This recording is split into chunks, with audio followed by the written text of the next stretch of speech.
Finish. It was awesome to get my first finish in the UFC and to get it with a rear naked choke. It's one of my favorites.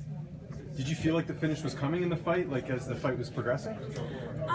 I felt like I was a lot stronger than her and a lot faster than her, so I thought that if I was going to get a finish, it'd probably be in this fight. And you've been labeled as someone who fights a decision a lot. Did that bother you at all? Did you feel like you had to go out there and get a finish in this one? I didn't feel like I had to, but like I said, I feel like my change of camp, I have a little bit of different mindset. I'm more motivated again. I kind of lost track for a little bit, and I'm just excited for the future. And that high elevation definitely helped me out in Colorado. Tecia, can you give us out to the emotions? You say you're overwhelmed after getting the finish. Yeah, it was a tough week for me. It started off really good, and then I got here on Monday, Tuesday, found out my friend was murdered. So, like I said, I dedicated this fight to him. He was an amateur fighter and did really well. So yeah, it's sad. He was only 25 years old, and he was saving from us. How's it feel to have your best performance in honor of him on this big stage? It was awesome. I really pushed forward for him tonight. The first round wasn't as active as I'd liked it to be, but the wrestling, cage work, I felt I was the more dominant fighter, and I just want to progress with every fight, and that's what I did tonight, so I feel good. You called out Michelle Waterson. Any particular reason? We've been wanting this fight for a while. I was scheduled to fight her before she got injured. Then she was going to fight Ashlyn Daly. Ashlyn Daly got injured. I stepped up to take that fight, and then right after that, she got injured again. So it's just been a little run around me and her, and that's what I was waiting for, the Michelle Waterson fight. He said in August I'd get the fight possibly, but I hadn't heard anything. It's already almost July, so I was like, man, just give me the fight, please. I heard that Amanda got out, so he waited a couple of days to tell me. So I was like, come on, please, I need to buy plane tickets, and he gave me the fight, so I was really happy. Have you ever had to go through adversity like this in a fight? Something as tragic as this, as your friend passing away? No, this is the first time. It really hit home because, like I said, he was there for me at my end of my amateur career. He actually had his own show, too. He did some local promotions, and I fought my last amateur fight on his show, so he was a good friend. We hadn't talked in a while, but nonetheless, whenever we'd reconnect, we'd be together, and he was a great supporter of me always. Tecia, what was his full name? Aaron Rodgman. Yeah, and he was out of American Top Team. Can you take us through the submission, the shoot when she grabbed the single? Wasn't tight enough, or how do you? Well, in practice, actually, when the girls get my, because I fight both stances, whatever they get, I tend to really get around, get my hook in. Jiu-jitsu terminology I'm not the best at, but I just know I'm like a little monkey and I'm tiny and I'm really fast, so I just got my hook in and I got the choke in. I heard my coaches say calm down because I didn't want to wear out my arms, so I calmed down and I just made sure the submission was where it needed to be, and then I tightened it. You've got all your nails painted except for the one your ring finger's on. Has the silver any particular meaning?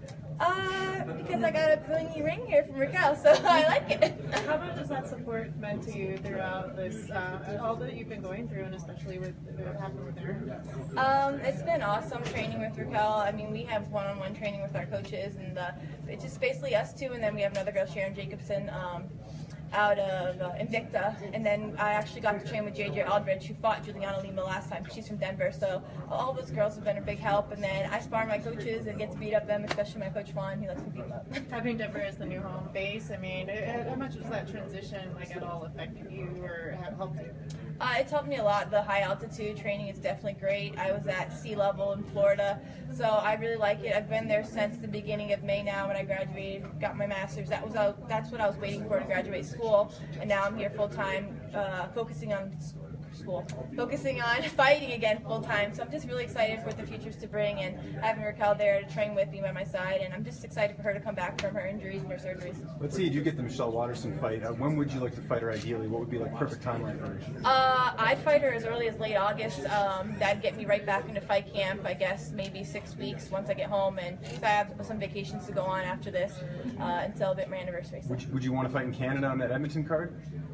When is that? That's in September. It's like early September. I wouldn't mind Canada. I just don't really like going too far overseas. Canada feels like the US, so. Yeah. What did you say your master's in? Criminology. And what do you hope that leads to? Right now, I hope to gain a title shot soon, by the end of the year. But eventually, one day, if I do go into the field, it'd be in the government field. So FBI, DEA, something like that would be my ultimate dream job. But as of right now, I just want to fight, and Raquel and I are planning on opening a gym next year or so. And just from afar, looking at your social media, it seems like a lot of good things are happening as far as your personal life is concerned, the engagement and the graduation. Do you feel like all those things sort of led to you getting this finish, that it's all kind of coming together for you in your personal life Yeah, I feel like for a long time I had everything going for me, the fighting, the school. My love life had always been kind of a now it's on a good track on the way up. So I feel like all around I have good people around me, genuine people, and it's just going to go up from here. And I really want to work on, like, I'm always aggressive, but I felt like that first round I was just in the moment. I really want to be able to be aggressive from start to finish, and I haven't been able to do that yet. But I do feel really happy with my performance tonight. Since you had been, sorry, just one last one. Since you had been in ATT for so long, was that difficult to tell them that you were leaving? How did that go? For sure.